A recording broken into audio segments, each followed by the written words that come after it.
Hello everyone, this is Lisa Khera from In Balance Pilates. And I'm Karen Monet from the Opticom Visual Stress Clinic. Welcome back to another episode of Concussions Anonymous. Yes, today our episode is all about back to school. And remember, if you're watching on YouTube, remember to hit that red bell button and subscribe. That would be amazing.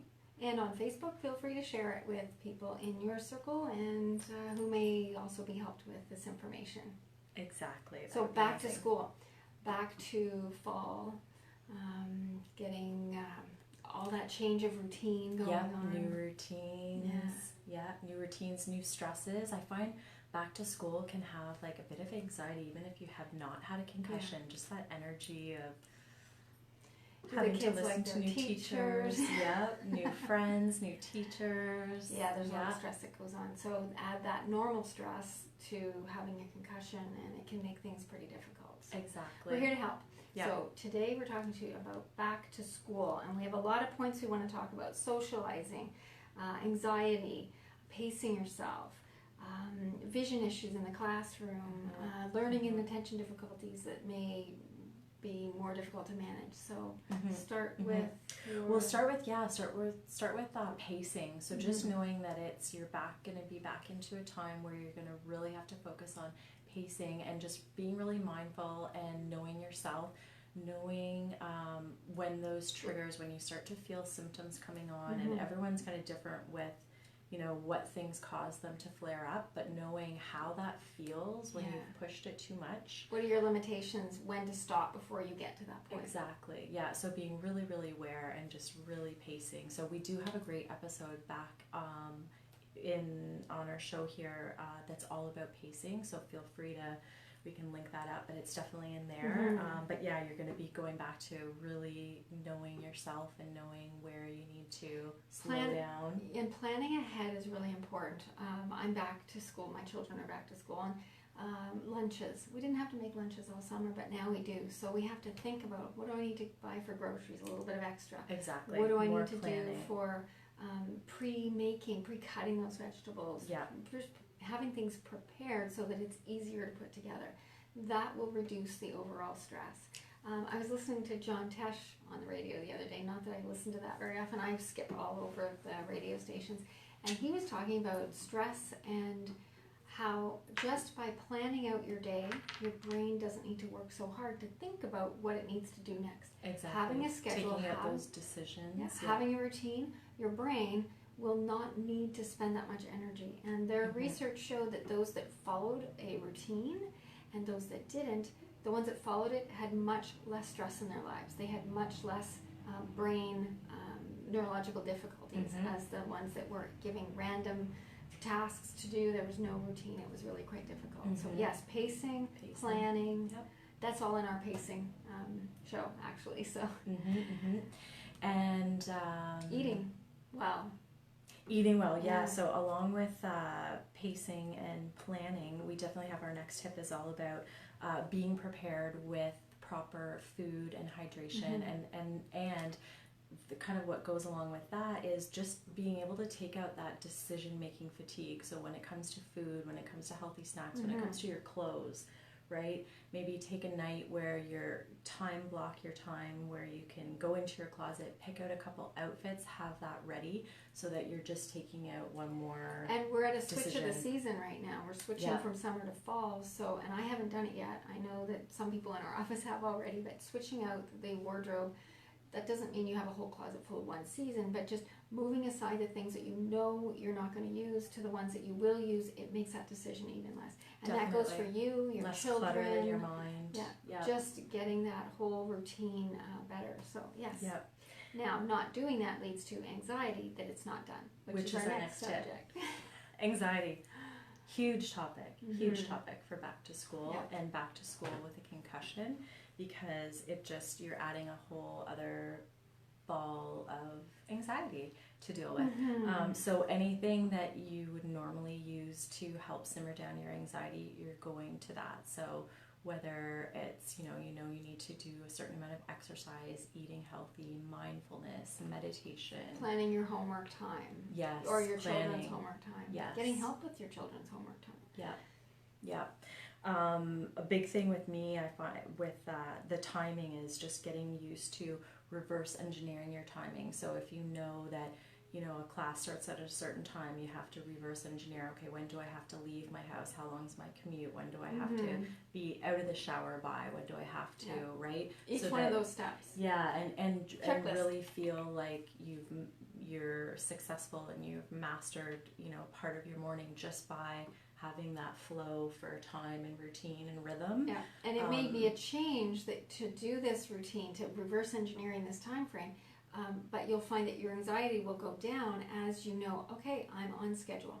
And again, planning that out, anxiety will go down. Now, anxiety to do with being in school and having classes and tests and things like that, we can't really help with that, but by lessening the other sources of anxiety around that, it'll make that one easier to manage. I talk about often with people when I'm presenting is PTSD, and that's like anxiety to the max.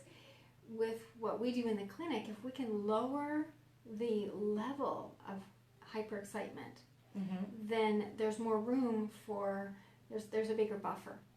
So if you can give yourself a bigger buffer by reducing other anxiety causing issues, back to school can be less stressful. Definitely. And knowing when you need to ask for help and get help, knowing when, if your anxiety is getting to the point where it's debilitating and you need to see your doctor and, discuss other ways to cope and that kind of thing. So yeah, just being very aware of your body and how you normally feel and what things tend to flare you up. Yeah, I think anxiety is probably a really good subject for us to do a whole show on, because there are a lot of things that trigger it. There are a lot of conditions that it coexists with.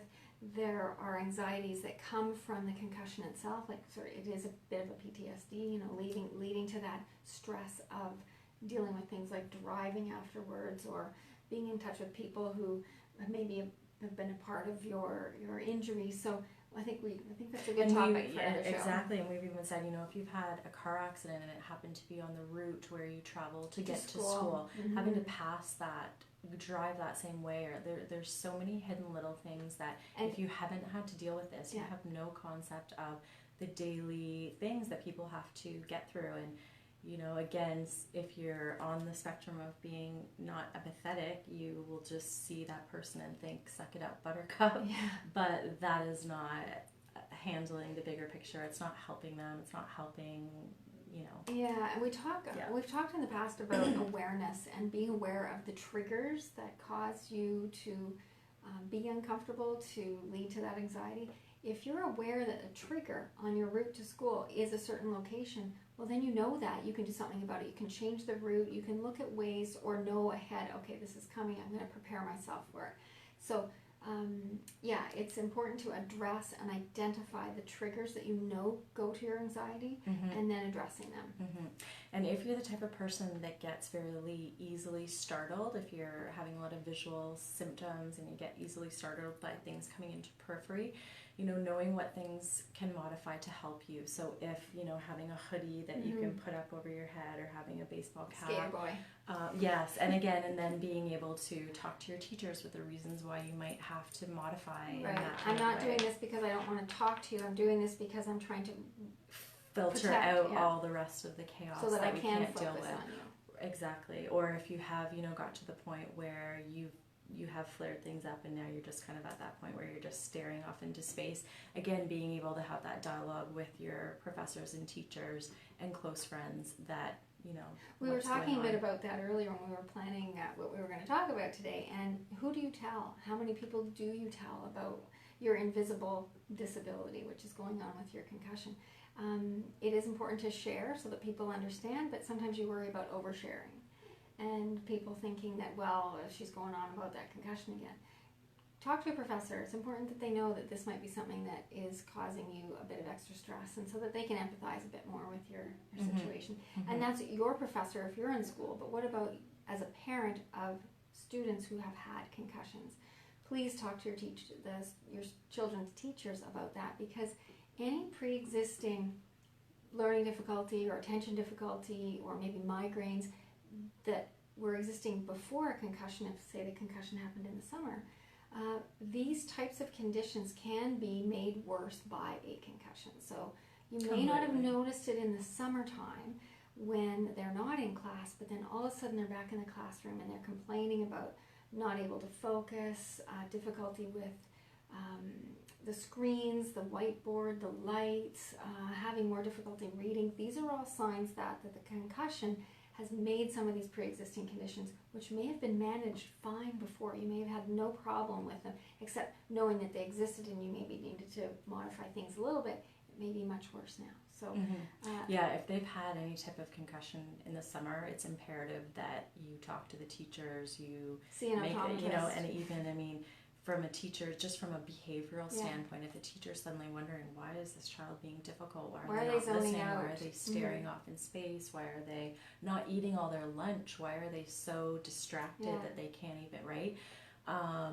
Emotional outbursts, if they're suddenly crying, if they're suddenly getting angry, not being able to get along, that's a huge sign that you need to take serious. And it's not just a case of that kid's acting up and it's a discipline thing. Like, you need to really be able to, again, step out of your jar and look at the big picture. And at Opticom, we talk a lot. We present to teachers. We present to even therapists, people that are working with people with concussions, to explain to them the visual triggers. The classroom is full of them. And we talked about that in one of our other episodes. Oh, right, actually, the whole visual triggers. Yeah, visual triggers. And specifically, though, let's talk about it for back to school. The child who didn't have difficulties before the concussion is now having difficulties in the classroom. It's the visual triggers in the classroom environment. There are a lot of studies that show that they're too lit, there's too much fluorescent. The glare off surfaces, the patterns in the environment. The teacher in lower grades, the teachers put a lot of material up around the classroom. It's usually laminated to last longer because they're buying a lot of this stuff. And it's very busy with all your cursive handwriting and your the lines, different colors. Pictures, colors. It's a real trigger for difficulties for post-concussion in an education environment. So I think, I'm not sure, I'll put a link to it, but I did write a paper for the Canadian Brain Injury Association on visual triggers in the environment. And we also have our video, so I'll link that up here. We're also seeing too, there's a lot of issues with going back to school with just socializing and again, if you're having a lot of difficulties with speech and communicating and cognition and memory, that can be really, really taxing and embarrassing. And having to do a presentation when you have trouble remembering, anxiety, stress. You feel, you can't get over sometimes that feeling of feeling stupid or feeling that people will judge you because you're mixing up your words. And again, if you're not the type of person that wants to state it out to everyone that you meet, it can look, I've had times where I've thought to myself, I swear to God, I'm not drunk at 9 o'clock in the morning. But because you're not spitting out your words properly, you're not processing things the way, it's, if you're handed a piece of paper and you're still struggling with reading instructions and following instructions, there's so many forms at the beginning of school. If you're a parent, and I've been going through this lately, the amount of forms that come home that me having had a and you're given to last before, minute. So to see all these forms and have to read them and fill them out, that's a whole other level of stress that I said in my one group, as a 42-year-old woman, I never thought I would be stressed out by the forms from school. But you don't realize how much, the reading, and so whatever you're going through, however ways it still affects you, just being aware of how you can modify and pace yourself and make those things easier, and have a way to know how you're going to tackle that. Know that the people that you can talk to and you feel comfortable being yourself around, the times where you are more flared up and more sensitive to things like that, be able to reach out to those people for support. People that are not supportive, don't go anywhere near them, right? You do, as an adult, you have to get used to knowing where to extend your energy and where to go for help. And that's something I'd like to add. We didn't have it in our script, but it makes me think about a member of my family is getting assistive technology. It works with both the Carleton Paul Manton Center and the Algonquin Department of Assistive Tools and Technologies. He doesn't have a concussion. He's got dyslexia and some other neurological issues. But the fact is that these resources help people post-concussion as well. So you can contact the groups within the universities or the colleges that help with assistive technology and tools and tell them that you're dealing with post-concussion, whether it's yourself or your children, and they can assign somebody to help with them. You may need to go with a doctor's letter stating you had a concussion, but that is one of the disabilities that they will help reach out with. to your school for any type of accessibility help. For sure. And there's software Lighting available. help. If you go to opticom.ca in our store, we've got some computer software that's available that helps with tinting the screen so that it's not, screen intolerance is a big problem in the workplace and in school with so many screens. The other tool we have, well actually Apple itself, Mac books, Apple iPods and iPads, all, are there iPods anymore? No, iPhones, never mind. They have integrated into their new operating system, the iOS 10 has a colored screen filter option. It's not the day and night filter option, it's actually a colored option. So going back to school, I know a lot of kids are using iPads. There is a function within Apple display accommodations, and you can go in there and it is a color filter. So you can, you won't know what your color is when you first go on, but there's an opportunity to change that. So I'll put a link to that on the YouTube video as well. And a big thing is just really knowing that you're not alone and there's other people that are going through the same thing. I find school can be so stressful, and then when you're going through all these things and you don't really know who to turn to and who to talk to, and depending on how old you are, right, and how supportive your friends and family are. So definitely reach out, and whether if you're in a concussion group online or if you have any support. I know with myself, I've got my Healthy Brain and Optimal Posture online course, so we have a lot of a really supportive community in there. But be able to reach out and talk to someone that gets it, that's not going to judge you, that's not going to throw it in your face that you're using it as an excuse or being a baby or whatever. You just go to the people that can give you support and lift you up. Positive energy. Stay away from the negative energy. Yeah, definitely. Hey, we're going to have a whole video on motivation and how to keep that positive energy going, how to remain positive, what kinds of things motivate you to get through whatever it is that you're trying to get through. So that'll be upcoming. Yes, definitely. So how's that? Back to school? That's the main thing. So let us know if you've found any tricks and tools to get through this back to school time, whether you're a teacher, if you need have specific questions about specific students and how you can help make their life at school a little bit easier with post-concussion, if you're a parent and need more tricks and tools on how to empathize with your child or how to advocate for your child to the teachers. If you're a parent who is dealing with all the post-concussion issues and you're just trying to cook dinner at night and go through all the forms and function, we've got your back. So definitely reach out to us. We don't want to see you suffer alone, and we're here to help. True.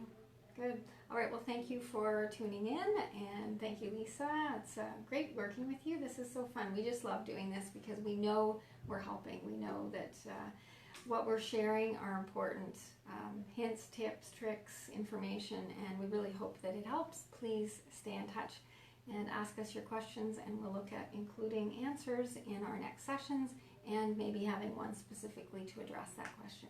All right. Sounds good. Thank you, and have a good afternoon. Have a great day. Thank you.